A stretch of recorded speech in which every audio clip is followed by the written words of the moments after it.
Well, good evening, YouTube. This is Chuck. I'm going to try to get this video in. It's the evening, and I'm trying to get the video in while we still got some light. I'm going to zoom in on that, and I want you to pause it there and pay attention to the last 6 names on the bottom. And 33 years ago today, the Dude Fire started. It's today, by the way, is Sunday, June 25th, and as you can tell, it's the evening. I'm going to spin around where I can talk to you. I wanted to tell you a little bit about the fire. I was actually on the fire. I was a firefighter at the time, and actually I was the fire chief here in town at the time. And I'm going to walk over here to where the van's at so I can sit down and concentrate a little bit to talk to you. You know what they say about people who can't walk and chew gum at the same time, and sometimes I'm that way. Got little flapjacks over there waiting for me very patiently. So let me get over to my chair.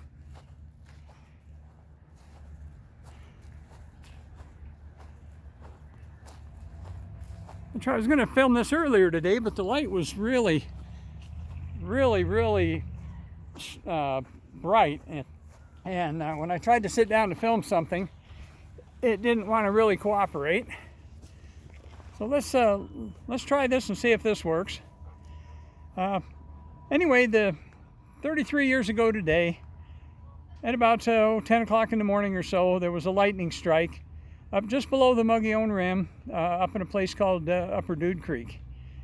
And it had been really dry, record heat. Actually, the temperature in Phoenix on this day 33 years ago was a record 120 degrees. And the record, this is the 25th, of course, the record for the 26th is the all-time record in Phoenix, which was 122 degrees, and it was actually 107 degrees here that day. So it was well over 100 degrees here 33 years ago today. And let me tell you a little story about how our involvement in it and how we came to witness the history that was involved there. And anyway, the fire, it had been dry for quite a while, and of course this is our driest time of year. And we were all kind of half holding our breath, hoping there wouldn't be a fire, and a little storm cell come moving through, and one bolt of dry lightning hit, as I said, in Upper Dude Creek and started a little fire. Well, interestingly enough, when I came to work that morning, sometime during the night, our air conditioning had gone out in the station. And we knew it was going to be a hot day, and we knew we wouldn't be very comfortable to be there. And so I called a friend of mine who happened to run an air conditioning repair place, and he agreed to come by and look at it. He says, I'm on my way to Phoenix, but I'll come by and look at it, and maybe I can pick up the part while I'm down there. Let's see what's wrong with it. So I thought, okay, that'd be great. So he swung by and he took a look at it, and sure enough, he right away figured out what the problem was. And he said, I'll pick the part up and I'll come by when I come home, I'll come by and fix it. So anyway, we were stuck that day with no air conditioning in the building, and it got pretty hot in there.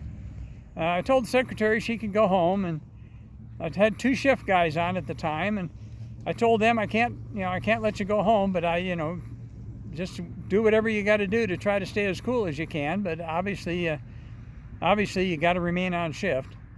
And so when it was tolerable in there till about noon, but after about noon it got hot. And so my assistant chief and I, we got in the car basically, and in the meantime this fire had started. And so we drove up on top of a hill where we could watch it, and we sat up for part of the afternoon up on top of a hill watching the fire get bigger and bigger and bigger and bigger, and watching the air tanker show. And everything was so popcorn dry. It wasn't real windy, but the fire was gaining ground, and it was burning up the lower slopes of the Mogollon Rim, and it was obvious it was going to run the rim. By running the rim, I mean run from the bottom to the top. And so the Forest Service, of course, when you get a fire in your district, initially they call that a district fire. Well, once it goes beyond district fire, then it becomes what they call a forest-wide fire, and then after that they start calling in teams. Well, this fire got so big so fast that it went from a district fire to a forest-wide fire. They called in a Type 2 incident management team, and before they even had a chance to respond, they upgraded it to the highest level there is, which is a Type 1 incident management team. And part of the problem with that, of course, is all this transferring of command and all this kind of stuff. There was confusion over ordering resources, getting resources here, setting up a fire camp, and fighting the fire at the same time. So the first afternoon, like I say, my assistant chief and I, we sat in the car with the air conditioning on top of the hill because the station was probably 100 degrees inside and couldn't hardly function in there. And so we watched that fire all afternoon from the car. Well, later that evening, I went home, and my house faces that direction, and I have 18 foot of window on my second floor bedroom facing that way, and I could literally lay in my bed and watch that fire burn across the face of the rim. It was real dramatic. I hadn't seen anything like that, and it was quite the deal. Well, my friend, the air conditioning guy, he kept his promise, and by about 8 o'clock in the evening, he was back with a part, and he had our air conditioner fired up again, and the station was tolerable again. So by the next morning, they had resources coming in from all over the western states for this fire, and it was blowing and going, as we like to say. And one of the crews that was on the fire was the crew from the Arizona Department of Corrections, the Perryville prison crew, from the Perryville prison west of Phoenix. And that was a 20 inmate crew with 2 supervisors, and the supervisors were prison guards, and they had training on how to be.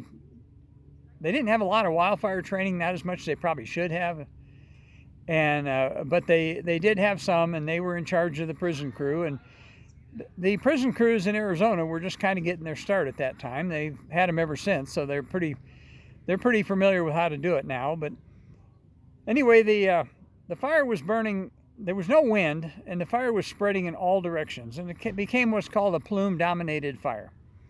And that meant that the fire was going, the smoke cloud was going straight up. And it takes a lot of air to make a timber fire operate, to make it work. And when you have a plume-dominated fire, it's pulling air in from all directions, mixing, of course, with the fuel and the heat and the fire, and then it's going straight up into a tall smoke column. When that smoke column gets high enough, it'll actually react with moisture in the air, and it'll create a cloud top on it, which is called a pyrocumulus cloud. And you've probably seen those on TV at some point in time, where you have a real tall column of forest fire smoke with a cloud on top of it. Well, what ends up happening eventually is that smoke cloud gets so heavy that it can't hold itself up anymore. The fire will maybe burn into slightly lighter fuels, or something will happen. If the wind comes up, it'll lay it over. It'll knock it over like a tree, and then the fire will start moving. But if there's no wind, what'll happen is eventually that fire can get so high and so hot and so heavy that the heat energy can't hold that cloud up anymore, and it'll collapse straight down on itself. That's called a plume collapse. Well, that's what happened at the Dude Fire on the second day. And when the plume collapsed, got some people walking by here. I'm shooting a YouTube video, excuse me. When the plume collapsed, it pushed the fire out in all directions. At that time, they had about 90 or 100 people surrounding this fire. And of course, being on a slope, it tended to push the fire downhill. And there was a canyon system up there called Walkmore Canyon. And the Perryville prison crew, their assignment was in Walkmore Canyon. And when that plume collapsed, that fire being pushed down, just like putting a lid on top of a pot, it pushed that fire down that canyon, and all the firefighters in every direction ran. The ones running down that canyon, the Perryville crew, that fire pushed down that canyon at probably 45 miles an hour or better. They obviously couldn't outrun it. So 6 of them tried to go to fire shelter like they were trained, and there was too much heat involved and too much fire, and they were overcome and killed. A 7th member of their crew was burned pretty severely. The rest of their crew, the other 13, and plus troops from other crews, they actually managed to get down far enough that they were able to get out of the way of the fire that was barreling down the canyon after them. They jumped on some trucks, they got down to a road, jumped on some trucks, and drove out of the way in the nick of time with the fire hot on their heels. When that happened, by that time, of course, we were in our office. The air conditioning had been fixed. We were listening to the fire going on the radio. We were not involved in it because it was a Forest Service incident.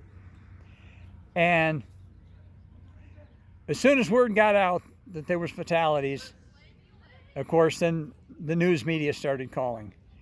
The Forest Service, because they were changing command teams in the middle of all this, they didn't have their public information people set up yet. So as you can well imagine, what happened is the news media, the fire was near Payson, Arizona. The news media started looking up the number for Payson Fire Department, and our phones started ringing. We had 3 incoming phone lines, and I was on one of them. My shift captain was on another one. Our secretary was on the 3rd one.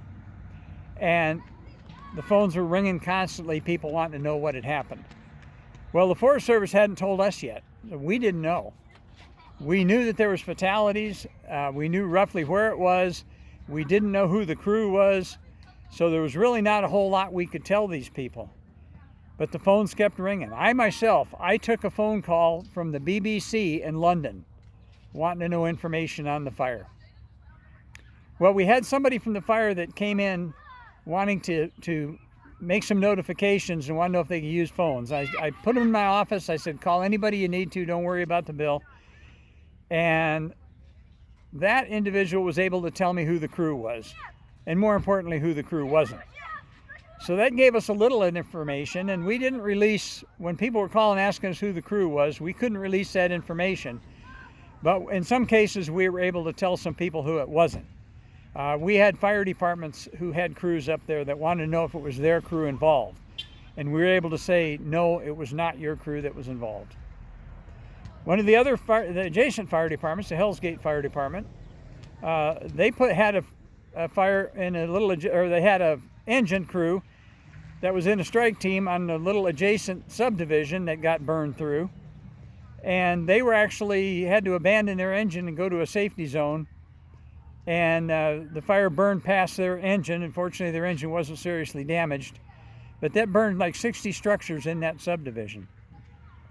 About 4 days later, we were called and asked to respond to the fire, and we worked way on the east side of the fire, way away from where the fatalities occurred at. And I was a structure protection supervisor night shift over there for 2 or 3 nights. But by that time, the fire had kind of started behaving itself and working the way fires usually do, and they had enough resources there. They were able to burn out ahead of the main fire, and so the main fire kind of went past us. And when it crawled on top of the Mogollon Rim up there, once it got up on top where it was a little flatter and a little more fuel moisture, they were able to corral it pretty quickly. But the fire burned 28 square miles, killed 6 firefighters, burned 60 structures. There's a lot more to the story, but that'll give you a little glimpse into what we dealt with. So the fire started, as I said, 33 years ago today. It blew up and killed the 6 firefighters. It'll be 33 years ago tomorrow. So think about the dangers that wildland firefighters have to go through, and say a little prayer for the folks from the Perryville crew that died. There was a prison supervisor named Sandra Bachman and 5 inmate firefighters who were killed. And the fire didn't know whose crew it was, and they just happened to be in the wrong place at the wrong time. They couldn't outrun the fire. Mother Nature's in charge. And I'm going to wrap this one up. I'm running out of light. I hope I've got enough light that this worked. And we'll catch you on the next one. So say a little prayer for firefighters everywhere. Be nice to each other. Love each other. Take care of yourself as well. And I'll talk to you on another one here pretty quick. But for right now, I'm going to turn this one around. It's a beautiful evening here at the park, but I am running out of light. The back over there is the statue where we started at. And so right now, I'll tell you peace out.